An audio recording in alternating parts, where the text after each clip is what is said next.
Good afternoon, everyone. This is Richard Burke. I'm the Executive Director of Western Liberty Network. And Western Liberty Network, along with Parents' Rights in Education, provides these training sessions every week, Saturday at noon. And you're free to log on. They cost nothing, and they're all recorded. So if you ever miss one, you can go to the training tab of the westernlibertynetwork.org website, scroll down to the video section, and then you can find the one that you're looking for. We actually have more people watch the recordings than attend these live, so you would be in good company. So anyway, I want to point out that Western Liberty Network is a 501c3, excuse me, a 501c3 organization, and that means we do not endorse or oppose any political party or candidate, even the candidates we train. So any opinions expressed by any of the participants in this conference are solely their opinions, do not necessarily reflect the views of Western Liberty Network. Now, I'd like to acknowledge our partners, Parents' Rights in Education. They support school choice initiatives. They also support advancing and educating people about their rights in the government school system. And you see their logo up here. I think their logo is right over there. It is, and they're a fantastic organization. And I'm going to share the screen and introduce you to their training site.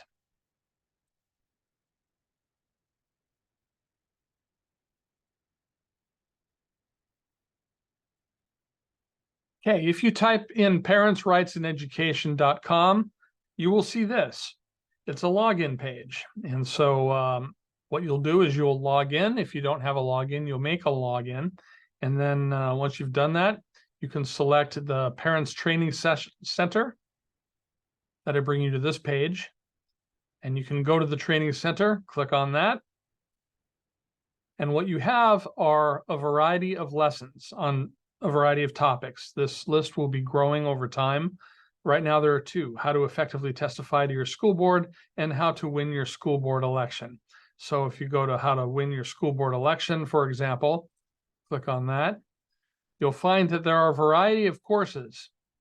And each of these, like should I run for office, each of these features a quiz. Should I run for office? There's a video here. I'll start it for a few seconds. Welcome to the Parents' Rights and Education Parent Activist Training Center, where we're teaching you the ins and outs of campaigns so you can make the change you want to see. Then you can go down and it will take you through this training. And then it'll give you a quiz. If you take the quiz and pass the quiz, it will track your progress and you'll be able to be a certified trained activist for parents' rights in education. So that is a fantastic resource. So I encourage you to go to the Parents' Rights in Education website and check that out. Also on the training tab of Western Liberty Network, there are fantastic training resources that are available, including the recordings of other training sessions. Now, today's training is going to be on raising money, on how to raise money. And there are a couple of things I want to cover with respect to that. I'm going to turn off the share screen. And one of the first things is that if you are running a ballot measure campaign or a candidate campaign, you are going to have to register with the Secretary of State and form a political committee. If you're going to spend more than $750, you have to form a committee.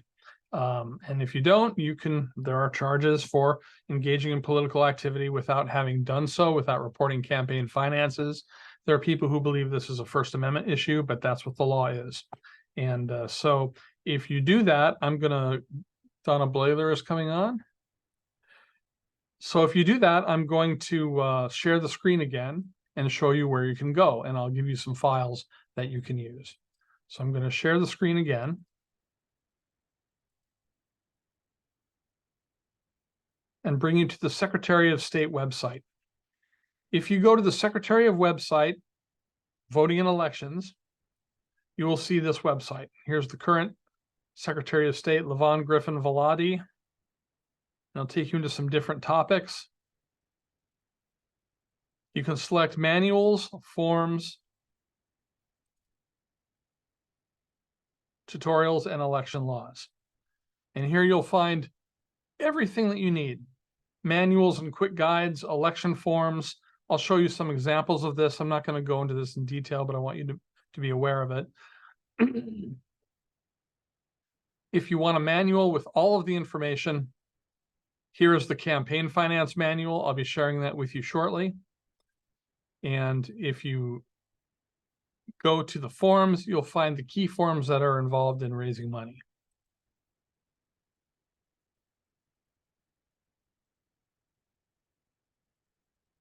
Okay, here we are.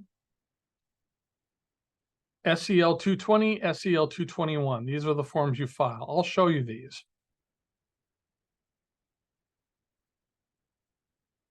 This will make more sense in just a moment. Let's say you want to run for office. You want to raise money. You'll file this form. It's a very short form. It's just 2 pages, front and back. And what you do is, this is an original filing. It's what the name of your committee is, address, campaign phone number, all of these things, information about the candidate, your employer, your work phone, all of that, the treasurer information. We'll talk about that shortly. What election you're running for, what position you're running for, who the directors are, if you have directors, who's going to file your transactions. If it's not the treasurer, it should be the treasurer. Correspondence recipient information, other election activity, and then you sign it. And there's bank account information. So if you're going to be a candidate, this is what you file. Once you file this, you can legally raise money. And what's more than that, you can legally, in addition to raising money, you can offer what's called a political tax credit. If someone donates up to $50 or $100 for a joint filing to your campaign, they can take that as a credit. And that credit, if they owe nothing on taxes, they'll get a $50 or $100 check in the mail. Let's see. Here we go. Thought I was sharing the screen, but I wasn't sharing the screen. Okay, when you go to the Secretary of State's website, this is what you see. Campaign finance manual. I'm going to send that to you through the chat window. If you go to election forms off the Secretary of State's website, you find the one I was talking about, statement of organization for a campaign committee. That brings you here. This is what the file actually is. It looks more intimidating than it is. This actually fills out very quickly in about 5 minutes. And I'm going to stop sharing the screen. And I'm going to send you these documents over the chat window.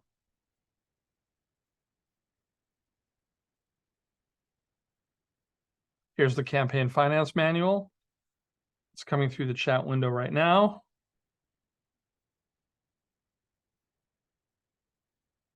And this is the candidate committee. That's going through the chat window right now. That's called Form SEL 220.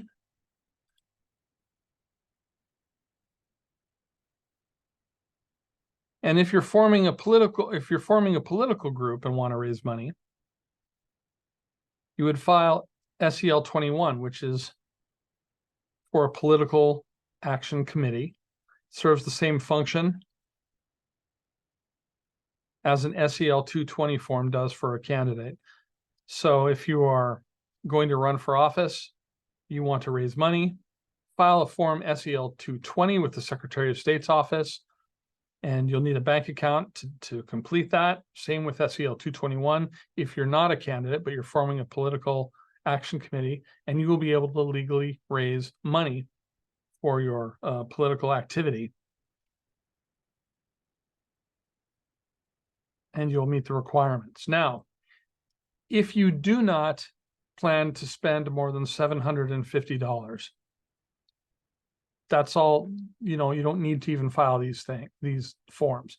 If you plan to raise and spend more than $750, you must file these documents.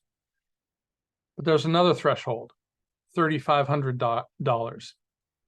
If you plan to spend or raise less than $3,500, then there's one more form you need to be aware of, and that form is PC7.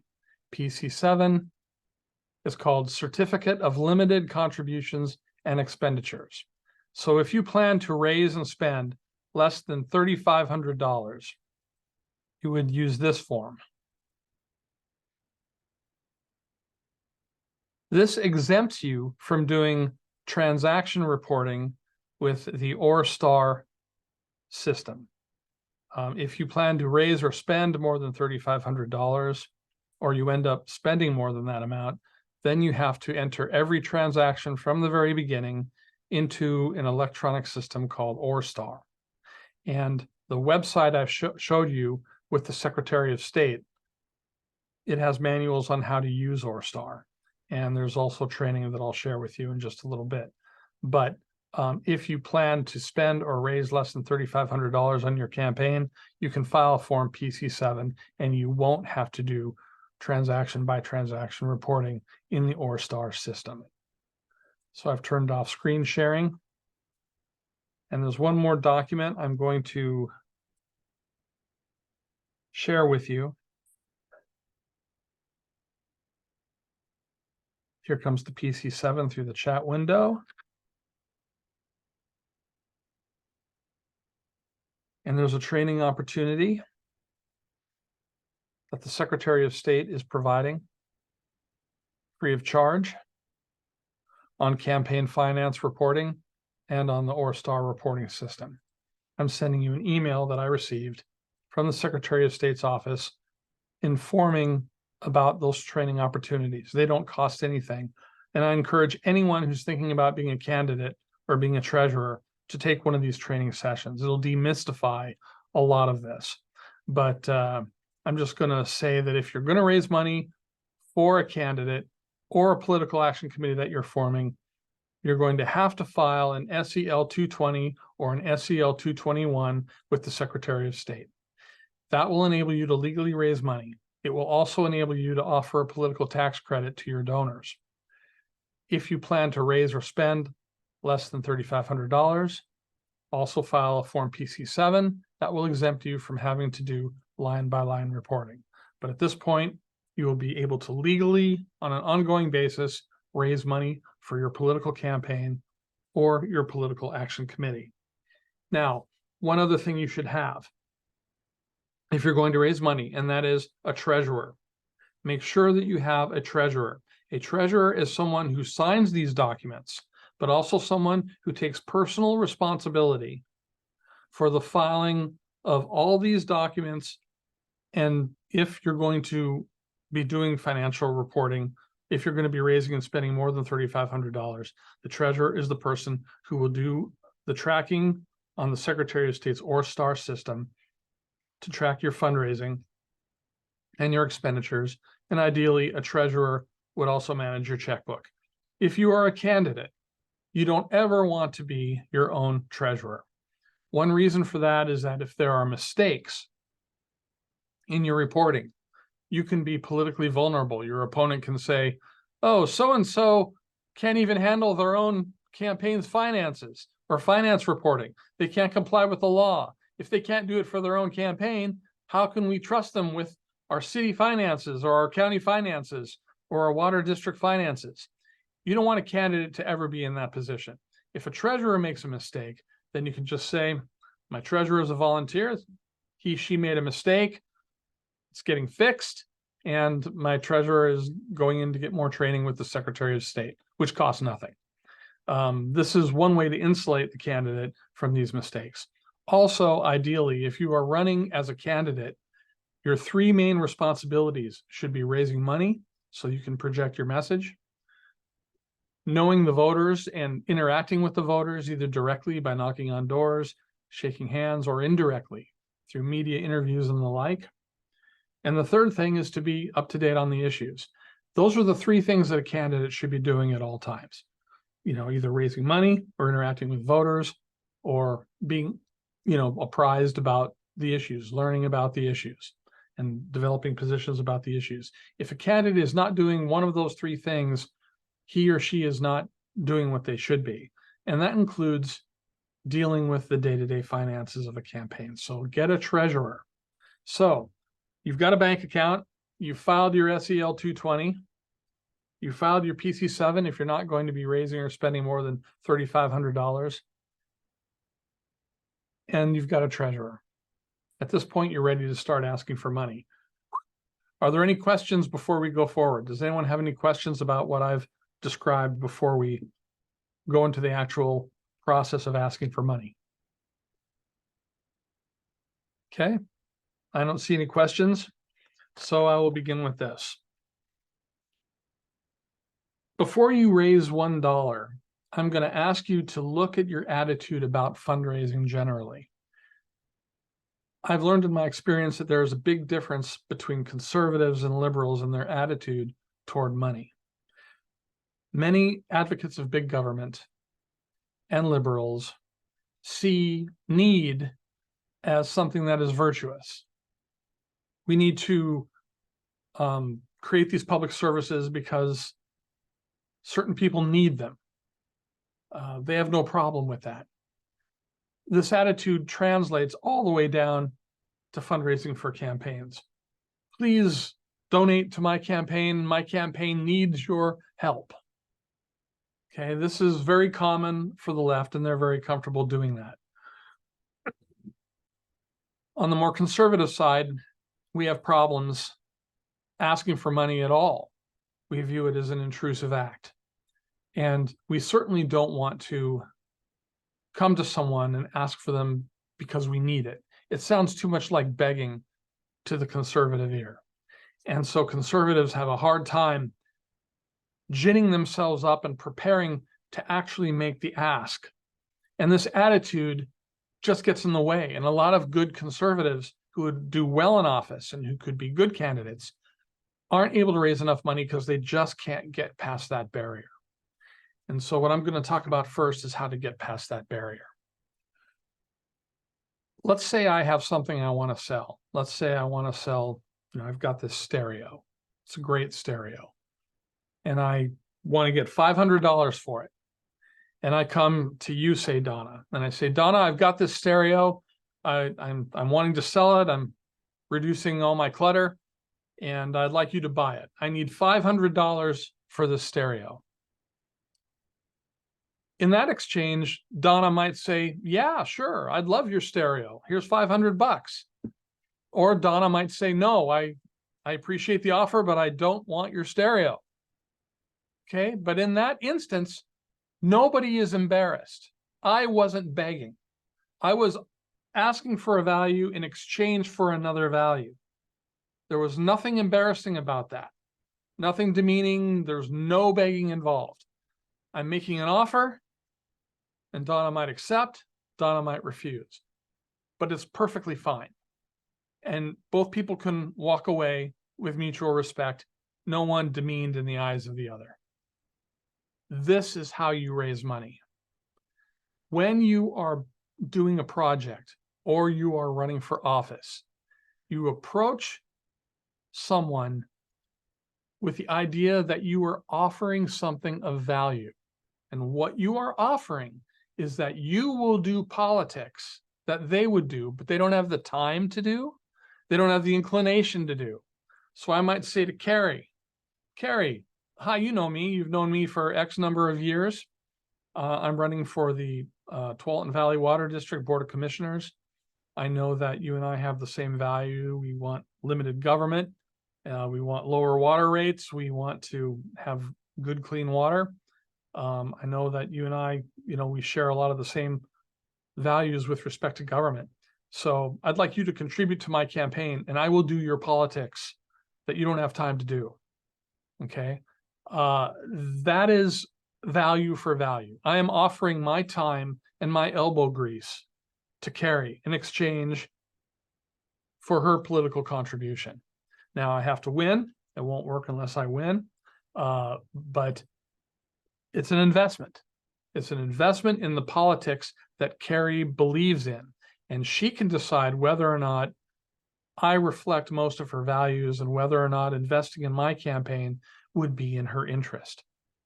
She can say yes, or she can say no. But either way, I did not beg for money, and I did not ask her for a contribution on the grounds that I needed it. I said, this is what I want to do. I think you and I have the same basic values. I want to make our government more efficient. I want to have lower water rates. I want to do X, Y, and Z if I'm elected. I know these things, agree with, are compatible with your beliefs. So if you're willing to invest in my campaign, if I win, I will reflect those values when I'm in office. There are other things you can provide a value. I could say to Carrie, and Carrie, even if I don't win, I'm going to develop media campaigns. I'm going to develop a volunteer base. I'm going to develop a donor base. And all of those things will be of value in a future project or in a future campaign, a future ballot measure campaign or candidate campaign.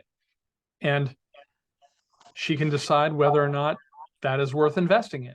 And if it's worth investing in, then she'll make a contribution. If not, we'll walk away with mutual respect.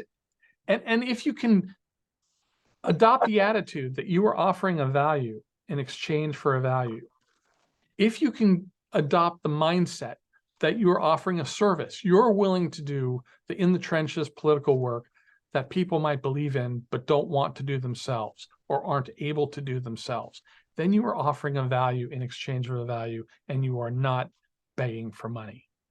If you can get over that mental hump, a lot of people will say, yeah, Rich, I get it, I understand it, and they see it in their head, but they don't see it in their heart. If you can see it in your heart and make that attitudinal shift, you will be able to raise money. Raising money will actually be fun. You'll actually, enjoy reaching out because you're giving them an opportunity to advance their own politics through you, which they can either say yes or no to. And if they say no, it's fine. If they say yes, it's great. You can offer them a political tax credit because you filed Form SEL 220, SEL 221. You can say, this is going to reduce your tax bill by $50. Or if you have a refund, it'll increase your refund by $50. And, so you're basically redirecting money from the government to my campaign, and your net cost is zero. You can offer that. This is a great tool that makes it easier to raise money. Are there any questions so far? If anyone wants to break in with a question or a comment, I'm not a wait till the end before you ask questions kind of guy. Just go ahead and pop in. Okay. So who should you ask for money? And the answer is just about everybody. Ask your family for money. Ask your friends for money. If you can do it without getting in trouble at work, ask your coworkers for money. You want to be very careful if you are a supervisor or a boss over other employees. You want to be careful about asking them for money because you don't want it to be thought that it is a precondition of continued employment or that you'll be discriminated against if you don't contribute. You've got to be very careful about that. But if you have coworkers, sure. The people you do business with, if you do business with your lawyer, your dry cleaner, your accountant, whoever you do business with, ask them to help. And again, you're not asking them for money because you need it. You're not begging for money. You are making them an offer of doing politics compatible with their values in exchange for a few of their dollars. And with the tax credit, the net cost for them can actually be zero. Make a list of everybody that you need to ask for money from. If you're active in a political party, ask other party members. I like to ask candidates who do fundraising to make a list of all of the people they know, along with the phone numbers. Put it on a notepad and track where they are in each contact. If you have contact management software, some people do, that's fantastic. If you want to put it on a spreadsheet, that's great. But make appointments 3-4 times a week where you're going to spend an hour or 2 hours just asking for money. It sometimes is helpful to have somebody do it with you so they can give you tips on your approach. They can help you keep notes. They can offer insights on how each call went. It's called a phone buddy. You can sometimes do that. But what do you say to these people? When you're asking them for money, how do you put together an ask? There's a really good formula you can use. And I'm going to send this document to you. First, tell them what the problem or need is. You know, if I'm talking to Carrie or if I'm talking to Donna, I'm going to say, Carrie, you know, our water rates are way too high. I think there's a lot of waste in our system. I'm going to do something about it. You know, we've got this and that in the water. We don't meet EPA standard. We've got a problem.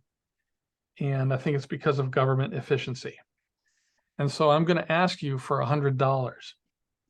And the reason why I'm asking for $100 from you is because I believe our politics are compatible, that we're aligned, and because I have the ability to take this on. And then you say how the proposed activity will address the issue. And so if I'm a commissioner, I'm going to keep my eye on the budget. I'm going to try to find ways to save money. I'm going to direct that money toward improving our water quality and keeping our water rates under control. And that will be the results. I will bring other commissioners along with me. And this is what I want to do. So in exchange for your $100, I will do these things if elected. And if for whatever reason I don't win the election, I'm going to, in the process of running, build a cadre of media contacts, build a cadre of volunteers, and these resources will be available for a future campaign. So will you help? And Carrie might say yes, and Carrie might say no. But that is how you do the ask. And you do it that way each time. What is the problem or need? How much are you asking for? Why are you qualified, or why is your plan adept at addressing the problem? How will you address the problem specifically once you're elected? And what will the positive outcome be? Those are the 5 steps. It's a basic plan, meet, need structure. Use this in debate as well. And you are making a case. You're making a case for someone to give you a campaign contribution. And they can say yes, and they can say no, but you're not begging. You're offering them, you're making a value proposition. And if they say yes, they say no, go on to the next call, then go on to the next call, and go on to the next call. Donna writes, lately I've received polls that are actually fundraisers, and you have to donate to get your poll recorded. It makes me mad because it won't be a credible poll result. What do you think of that scheme? Well, the answer is I hate that scheme. I've seen those all the time as well. Just don't participate in them. If they want money from you, forget it. Sometimes it's an honest fundraiser. I saw one political organization that had a contest. They had 3 membership card designs. And if you donated $5, you could vote for which one you liked the best. And the one that got the most votes would be the new membership card design. That's kind of a poll. It's an obvious fundraiser, but it's stated that right up front. I don't have an objection to something like that. But if a poll is presenting itself as an objective scientific poll, but you have to pay to play, I think that just if you got that in your email, just delete it. If somebody's saying that on the phone, just say thank you and hang up. But that is what my opinion of that is. Are there any questions thus far? Okay. If you're going to raise money, you might, as part of a larger campaign, you might want to draft a fundraising plan. And a fundraising plan might be a part of a larger campaign plan. If you go to westernlibertynetwork.org and go through the training videos and the training documents, you will find videos and documents there on how to do a written campaign plan. If you are running a political action committee, or if you are running as a candidate, I strongly encourage you to write a written campaign plan. On the training materials, you'll find what the components of a campaign plan are. And one of those is a fundraising plan. And you can do the personal phone calls. You can do the personal meetings. You can do coffees. We have a separate training on how to host coffee events and dessert events for fundraising, social media fundraising, all of the ways you have to raise money should be a part of your fundraising plan. And your fundraising plan should be a part of your larger campaign plan. And campaign doesn't just mean candidate campaigns or ballot measure campaigns. If, for example, I want to increase voter registration, that could be a 3-month project, and that's a voter registration campaign. Write a campaign plan. In that campaign plan, have objectives. If you're running as a candidate, your number one objective is obviously to win the election. Your secondary objective might be to project an issue onto the public stage that wouldn't have gotten projected otherwise. You might have secondary objectives like building a media, a cache of media contacts, cadres of volunteers that can be deployed for other projects. Whatever those objectives are, make that a part of your campaign plan. If you have a written campaign plan, it's going to give focus to your fundraising. You'll have a budget because that's part of it too. And you're going to say, you know, for this project, I'm trying to raise $5,000 or I'm trying to raise $10,000. If you have a plan, people will take your fundraising effort more seriously. It's like going into a bank and you want a small business loan. If you have a business plan, you are more likely to get that loan than if you don't have a business plan. And you're likely to get, you know, eligibility for a larger loan if you have a business plan than if you don't have a business plan. The same is true for campaigns. If you have a written campaign plan, then people will take your ask more seriously. What might have been a $5 check could be a $500 check, or a $10 check could be a $1,000 check. You never know. Or a no might be yes, and you get a $100 check. It really makes a difference when you have a written plan for your campaign. It'll be good for other things too. It'll also be good for campaign management, be good for campaign strategy, and all of those things. But a fundraising plan needs to be a part of your campaign plan. And part of your fundraising campaign is personal contacts. Now, candidates sometimes try to farm out fundraising to other people. And sometimes if you have to raise large sums of money, you have to do that. But I will tell you that when you're raising money, particularly for a small race, nobody can raise the same kind of money for a campaign than the candidate himself or herself. If an operative asks for money, they might get $10. If the candidate asks, they might get $100, or they might get a yes at some other level instead of an outright no. Candidates need to be engaged in their own fundraising, and they need to go into it with the attitude that I spoke of, you know, earlier in this fundraising training session, that you're offering people an opportunity. You're not begging them for something because you need it. That makes it a lot easier to raise whatever amount of money you're trying to raise. If you know what you're going to raise it for, if you have a campaign budget as part of your campaign plan, and you know how much money you need to fund that budget, that will be very helpful in getting people to take your ask seriously. And, you know, just being straight with them, knowing who you're going to ask. And the answer is everybody. Another source of potential donors is to go through the campaign and expenditure reports of other campaigns that are compatible with yours and ballot measure campaigns.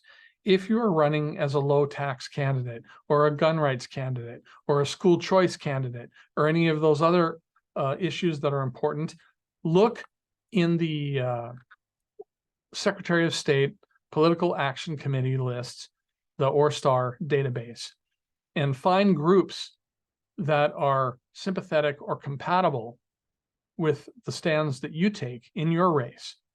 And then look at who contributes to those. And you'll see names there that you recognize. You'll see organizations, excuse me, and groups that you recognize. Contact them and add them to your list. But, you know, essentially make a list of everyone that you will be asking money from: individuals, groups, political action committees, candidates, elected office holders who already have PACs. Those are all sources of money that you need to be contacting. And you need to put on a calendar what days you're going to ask for money. How many hours on each of those days are you going to spend asking for money? Will you have a fundraising buddy alongside you? All of those are important questions and will help you be successful in fundraising. That's quite a bit. You're going to want to prepare for leaving voicemails. So develop a short script in case you get an answering machine or a voicemail, because you'll get that quite a lot. Make a script and sort of put a miniature version of your pitch.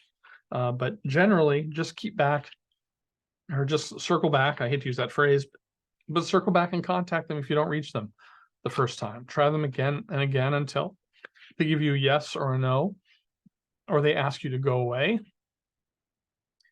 Once in a while, you will have someone that rejects you and says, don't ask me with any more of this stuff. I hate it. Everybody's always asking me for money.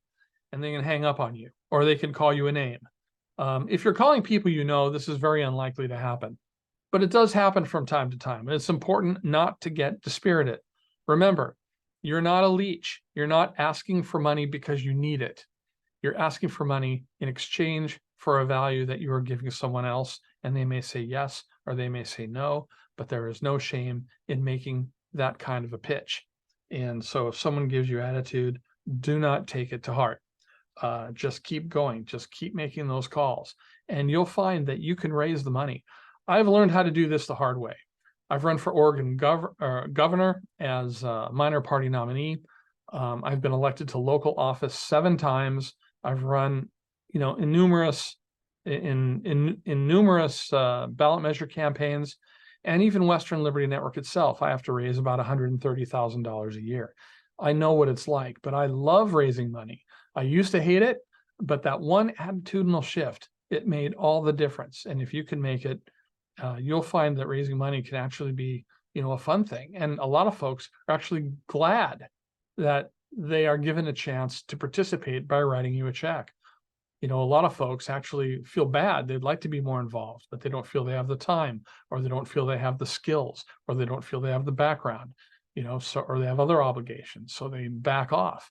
And if they're able to contribute money to your campaign, then that alleviates some of their guilt, because they're able to say, well, shoot, I don't have the time to do this myself, but I can support other people that do. And there are people who are actually grateful that you ask them for money. You'll be surprised when you run into them, but you will run into them. So anyhow, this is the crux of my training for today. I will have another training in the near future on how to do fundraising coffees and small events. Those can be very effective. This one was intended to enable you to build an infrastructure that will allow you to legally raise money by forming a candidate committee or a political committee, being able to decide if you're going to raise enough money to require you to file, provide you information on how to get trained on filing your transactions so you stay compliant with the law, your fundraising team, which is you and your treasurer, and some an attitude to take into fundraising and some approaches to take when making fundraising. Does anyone have any questions or any comments, or has this been helpful to anyone? I see Donna's still on the call. I think you're muted. Carrie, I think you're muted. No, you're not. Yep, I just unmuted. So I just wanted to shift in, asking for money and realizing that I'm bringing value. Yep. Because I'm in the midst of fundraising, and it can be tricky. Yep. And Carrie, what are you running for? House District 53. That's right. That's in Central Oregon. Central Oregon. Mm-hmm. Yep. That's right. Has this been helpful to you at all? Yeah, absolutely. Yeah, for sure. I'm just ingraining that shift in that mind shift. Yep. I think will help. When I do fundraising trainings on this topic, everyone nods their head and they get it in their head. But when it comes time where they pick up the handle and they start to dial, they don't have that in their heart yet. They still feel like they're being intrusive and they're begging. It really requires some deep thought to rid yourself of that idea. If you can rid yourself of that idea, you might as well put on a super outfit and a cape, because you'll be able to raise money like there's no tomorrow. And I'm glad that you see that, Carrie. That's fantastic. Okay. Let's see, how to approach, Donna writes, how to approach is very helpful. Thank you. I can apply it to organizations as well. Absolutely. This is great for political organizations, political parties. It's also good for sales, in business. You're making a case. It's also good if you're a teenager and want to borrow the car and have reasons why. I mean, there's a lot of ways that this can be helpful. So are there any other questions or comments before we call it a session? Okay. Then I wish you all a good week. We'll be back with another training next week, and take care of yourselves and God bless.